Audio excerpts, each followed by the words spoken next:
Imagine walking into your home after a long day at work. You kick off your shoes, walk through the door, and then immediately stop in your tracks because you re-standing in front of an enormous wall of rock.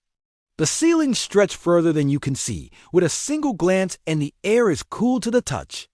And that's when it hits you. You've just entered the largest known cave dwelling in the world. But it's not just a cave, it's a city. Known by locals as the Cave City, this place has been inhabited for thousands of years. It was first settled between 13,000 and 7,000 BC, and it's still occupied today. But how do people live inside something like this? What are these dwellings like? Why were they made in the first place? And most importantly, if we were to move in ourselves, what would life be like inside the biggest cave dwelling in the world? This is the largest known cave dwelling in the world. For comparison, if you took all the world's caves and lined them up side by side, they would stretch from Boston to Berlin. There are literally hundreds of thousands of caves across our planet, but this one takes the cake. It's located within the Dar es Salaam region of Tanzania. And if you want to visit for yourself, you have to pass through a few smaller caves before reaching the main attraction. The entrance to the complex is quite small, so much so that if you wanted to enter, you'd have to squeeze through a narrow opening on all fours. Once you finally make it to the other side, though, you'll find a cavernous opening. This leads to a massive chamber which is almost completely flat. It's 200 meters wide, 400 meters deep, and stretches 75 meters from floor to ceiling. It is so large that you wouldn't even believe it if you hadn't seen it for yourself. And it's here where you'll find hundreds of dwellings carved out of the walls. These cave dwellings aren't your typical home, but they serve the same purpose. Each hut is constructed from sticks and clay, much like a mud hut you'd find in the village. They're arranged in such a way that they resemble something like an apartment complex. The only difference being that each unit is separated by a thicker stone wall instead of drywall. The entire city even has its own ventilation system with air flowing in through narrow openings on the walls and out through holes at the top of the ceilings. The air shafts also serve another purpose. They allow the inhabitants to access the surface without having to leave the complex. This is because each hole is connected to a ladder system that climbs to the top of the cave entrance. In total, there are roughly 600 of these air shafts spread throughout the cave dwellings. Some are used for light, some for ventilation, and others for climbing to the surface. They allow the residents to navigate the cave complex without ever having to worry about running into traffic or getting lost. It might seem strange to live in a cave, but this type of dwelling has existed for hundreds of years. In fact, the earliest evidence of humans living in caves dates back to 30,000 years ago. Back then, they didn't do it for fun, but rather because it was necessary. As the Ice Age gave way to warmer temperatures, humans sought shelter in caves to escape the elements. These days, however, it's typically only used for fun. Whether you re-explore in the vast caverns of Carlsbad, Caverns National Park, or venturing deeper underground to Jada Grotto in Lebanon. But for the residents of the Cave City, it's their home. And it's been that way since human beings started living in this area around 13,000 years ago. But why did they choose to build their homes here in the first place? Well, it all has to do with safety. The cave's natural beauty was first noted by German anthropologist Oskar Neil Schmidt in 1912. He found cave paintings of animals and humans left behind by early inhabitants. However, he was also quick to note how perfectly suited this location was for a fortified settlement. Just think about it.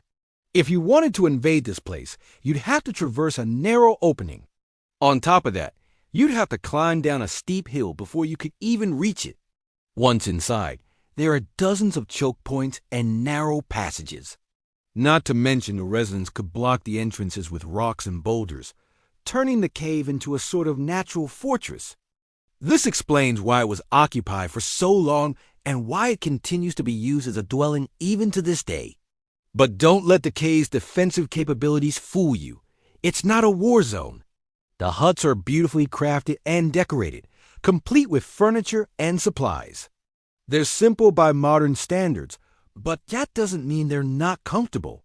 Electricity is available throughout the dwellings thanks to solar panels set up outside the cave. While there's no plumbing, each resident has their own private space with a bed, table, and chairs. In addition, the cave's many shafts allow for optimal airflow, making it possible for crops to grow inside the complex. Food is typically grown on the surface, but it can be stored within the cave's many chambers. This is especially important during the rainy season when supplies need to be kept dry. The average temperature inside the cave is 77 degrees Fahrenheit or 25 degrees Celsius, making it a pleasant place to live year-round. So if you were to move into the cave city, what would your day-to-day life be like? Let us imagine that you've chosen to live here permanently and have given up your old life for something simpler. You wake up before sunrise and head outside to tend to your crops. You've got a small plot of land on the outskirts of the cave city where you grow your food. With the sun at your back and the massive cave looming over you, you start your work for the day. After a few hours, it's time to come back to the cave and prepare for lunch. You grab a basket of fruit from your pantry and head to the communal area. Here, you sit on a woven mat and eat while chatting with your neighbors. After everyone's bellies are full, it's time to take care of other responsibilities. You gather some friends and head outside to collect firewood. Just like anything else, there are pros and cons to living in a cave. One of the biggest advantages is the sense of community. Everyone looks out for one another, and there's always someone around to help if needed. That said, there are some disadvantages. For example, getting in and out of the cave can be a challenge, especially during bad weather. Also, if someone were to become injured, evacuating them through the narrow tunnels could prove difficult. Lastly, it goes without saying, but fire is a constant danger. If a spark were to ignite the oxygen-rich air, the consequences could be catastrophic. As you can imagine, life in the cave city isn't exactly easy. Not only do the residents have to contend with the cave's natural hazards, but they also face threats from the outside world. During the rainy season, access to the cave becomes treacherous, forcing the residents to stay inside for months at a time. This makes it difficult to grow food, cook meals, or collect firewood. And if that wasn't enough, the cave city has been targeted by thieves in the past. The narrow entrances are usually enough to keep unwanted visitors out, but occasionally someone will try to sneak in anyway. When this happens, the residents must rely on their tight-knit community to protect them. They'll set up a watch schedule and take turns guarding the entrances day and night. If anyone tries to get in, they'll sound the alarm and everyone will rush to the entrance to drive them away. One of the most common concerns for those who live in the cave city is whether or not the roof will collapse. After all, it's made up of millions of tons of rock and dirt. But don't worry, it's unlikely to happen anytime soon. A geologist named Hans J. Ceratops visited the site in 1972 and determined that the chances of a rockslide are extremely low. Even if it did occur, though, the chances of it happening again are slim. That's because the last rockslide occurred sometime before 13,000 BC. Evidence of this was discovered in the form of buried artifacts and fossils. This means that the cave has been stable for at least 15,000 years. Which is good news for those who call it home. If you're one of the lucky ones, you may even get to see a shooting star. The best part about living in a cave city is that you're surrounded by nature. You can see the stars at night and hear the birds during the day. Plus, there's always fresh fruit to pick and plenty of wood for cooking fires.